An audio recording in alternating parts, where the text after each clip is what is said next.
से पद्मनाभंकर पाद पूजा करने द्रुपद कन्या द्रौपदी मन भीतर चिंता कले। ज्ञानी गोड़ी मंडली युधिष्ठिर पाखे जाकि पहुँचले के द्रौपदी कहले हे आर्यपुत्र मु मन भीतर गोटे कल्पना कर प्रभुंर पाद वंदना करी 108 पद्म फूल मत टे 108 पद्म फूल आणिकी दियो ना 108 पद्म अर्पण पाई युधिष्ठिर पासे मिलिले जाई युधिष्ठिर पासे मिलिले जाई युधिष्ठिर पासे मिलिले जाई। युधिष्ठिर महाराज कहले हे पांचाली ये घोर जंगल रे हाँ गछ बुर्च अच्छी अनेक फूल अच्छी कि पद्म फूल मुझे कौटी पाइबी पुष्करणी कहीं ये पद्म फूल मुझे पाइबी कौटी किमी कौन मत आणिक दियो मन भीतर मोर कल्पना आसी प्रभुंर पाद वंदना टिके करी युधिष्ठिर कौन कले धर्मराज तपरे बसिले निजर तप बल ए कथा को अच्युतानंद महापुरुष कलिगुप्त राहस मंडल मालिकार लिखिं बुझे। युधिष्ठिर निजर जोग बल साधना बल तपस्या बल से 108 पद्म फुटे बुझे कहले हे पांचाली ये मोर तपश्चर्या बल मु 108 पद्म ये फुटे दूची तेणु जो 108 पद्म अर्पण पाई युधिष्ठिर पासे मिले जाई तपोआ चरणे पद्म फुटिला 10 कोश क्षेत्र शोभा पाइला 10 कोश क्षेत्र शोभा पाइला 10 कोश क्षेत्र शोभा पाइला 10 कोश पर्यंत क्षेत्र शोभा पाईगला कौथरे ना युधिष्ठिर तपश्चर्या बल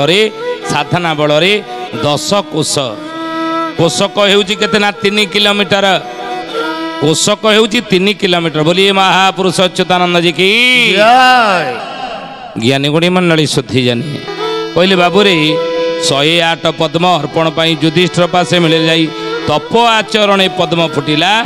10 कोश क्षेत्र शोभा पाइला से तप बल जो पद्म फूल फुटिला से पद्म फूल 10 कोश पर्यंत क्षेत्र शोभा पाईगला एत पद्म फूल फुटिला आम आलोचना करुले कोशक है 3 किलोमीटर कोशक जदि 3 किलोमीटर हुए जोठारे पांडव माने रही थे से 3 केते 10 कोश 10 30 किलोमीटर पर्यंत पद्म फूल फुटी रहा आज मध्य देखो मालिका केते सत आज मध्य से बरगढ़ गोटे जगह अच्छी ना तार पद्मपुर नहीं बरगढ़ पद्मपुर कहीं ता ना पद्मपुर होती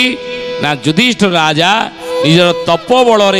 से क्षेत्र में पद्म फुटे देते बोली तार नाम है पद्मपुर बुझे पद्मपुर तेणु जो पद्म फूल फुटीगला द्रौपदी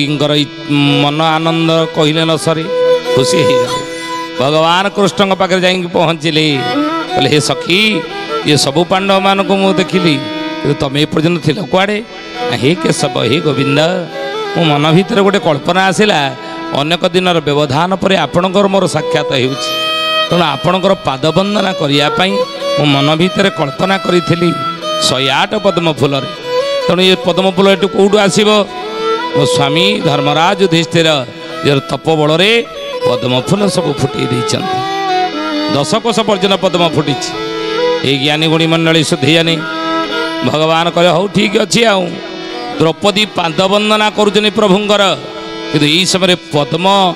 वन जो होता से पद्म वन सब शून्य हो गला प्रभुंर माया बल अच्युतानंद लिखिले माया बले गोप्य से पद्म वन सती अभिलाष हेला खंडन सती अभिलाष हेला खंडन सती अभिलाष हेला खंडन माया बले गोप्य से पद्म वन सती अभिलाष हेला खंडन माया बल प्रभुंर से पद्म वन गोप्य हो गला ये गोटे गोटे करी पद्म आणुचन आ गोटे सर्टेज होगा कम हो गला पाद वंदना कर गोटे गोटे पद्म फूल देकी गोटे पद्म फूल कम हो गला ଦ୍ରୌପଦୀ ଦେଖିଲେ ପାଖରେ ପଦ୍ମ ଆଉ ନାହିଁ 107 ପଦ୍ମବନ ଖୋଜିକି ଆଣିବାକୁ ପଦ୍ମ ଫୁଲ ଯେତେବେଳେ ପଠେଇଲେ ଅନ୍ୟ କାହାକୁ ନା ଅର୍ଜୁନକୁ ଅର୍ଜୁନ ଦେଖିଲା କହିଲା ହେ ପାଞ୍ଚାଳି ଆଉ ପଦ୍ମବନ ସେଠି ନାହିଁ ଏଠି ପଦ୍ମବନ ନାହିଁ ଦ୍ରୌପଦୀର ମନବାଞ୍ଛା ପୂର୍ଣ୍ଣ ହେଇପାରିଲା ନାହିଁ ସେଇଥିପାଇଁ ଅଚ୍ୟୁତାନନ୍ଦ କହିଲେ ଦ୍ୱାପରୁ ରହିଛି ମନୋକାମନା କଳିରେ ମାଳାଏ ପାଦ ବନ୍ଦନା କଳିରେ ମାଳାଏ ପଦ ବନ୍ଦନା କଳିରେ ମାଳାଏ ପଦ ବନ୍ଦନା ତେଣୁ ଦ୍ୱାପରେ ରହିଛି ମନୋକାମନା କଳିରେ ମାଳାଏ ପାଦ ବନ୍ଦନା ଦ୍ୱାପରୁ ଦ୍ରୌପଦୀର ମନୋକାମନା ରହିଛି ଅଚ୍ୟୁତାନନ୍ଦ କହିଲେ ସେଇ ମନୋକାମନାଟା କେବେ ପୂର୍ଣ୍ଣ ହେବ ଭଗବାନ ଦ୍ରୌପଦୀ ଆଖିରୁ ଲୁହ ଗଡ଼ିଗଲା ହେ ଗୋବିନ୍ଦ ହେ ମାଧବ ମନ ଭିତରେ କାମନା କରିଥିଲି ଅନେକ ଦିନ ପରେ ଆପଣଙ୍କ ସହିତ ମୋର ସାକ୍ଷାତ ହେଉଛି ଟିକେ ପଦ୍ମ ଫୁଲରେ ପାଦ ବନ୍ଦନା କରିବି ପ୍ରଭୁ ଏ ପାଦ ବନ୍ଦନା ମୁଁ କରିପାରିଲି ନାହିଁ ମୋର ମନବାଞ୍ଛା ପୂର୍ଣ୍ଣ ହେଲା ନାହିଁ ଭଗବାନ କହିଲେ ହେ ପାଞ୍ଚାଳି ଏ ଦ୍ୱାପର ଯୁଗରେ ତମର ମନବାଞ୍ଛା ମନୋକାମନା ପୂର୍ଣ୍ଣ ହେବ ନାହିଁ ନା କେବେ ନା ଯେତେବେଳେ କଳିଯୁଗ ଆସିବ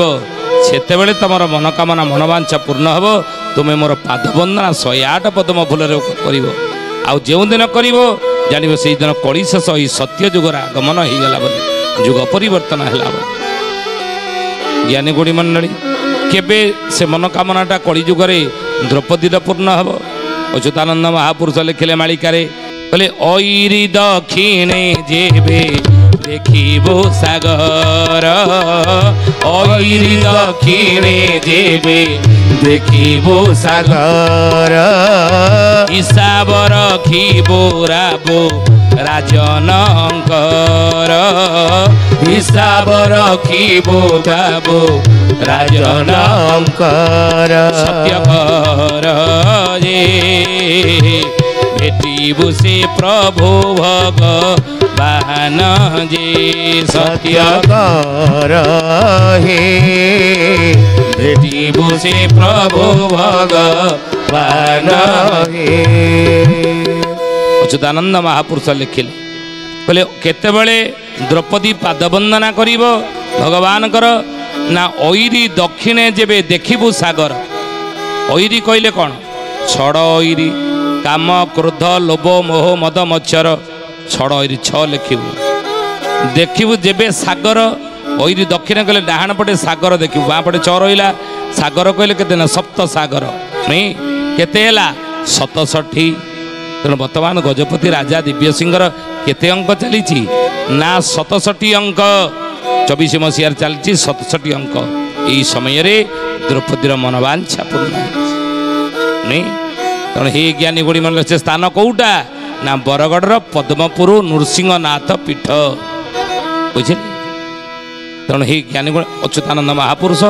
मालिकार यही पदटी लिखिं आबे ये घटनाटी घटव जान कलिजुग शेष ही सत्य जुगर आगमन है जुग परिवर्तन है देखी चल जानी जुग परिवर्तन समय आज तो समय आसंत बाणी की विराम देवा प्रभुंर नाम नहीं तापूर्व जड़े भक्तर ना कहवा कि से भक्त कौन तार ना कौट तार जन्म होते राधा नगर गोपालपुर को शून्य भूमि कंप अनादि के उठ अटई भगत ये कथा मने जानिब ए कथा मने जानिब हे सुजने ए कथा मने जानिब ए कथा मने जानिब हे सुजने ए कथा मने जानिब।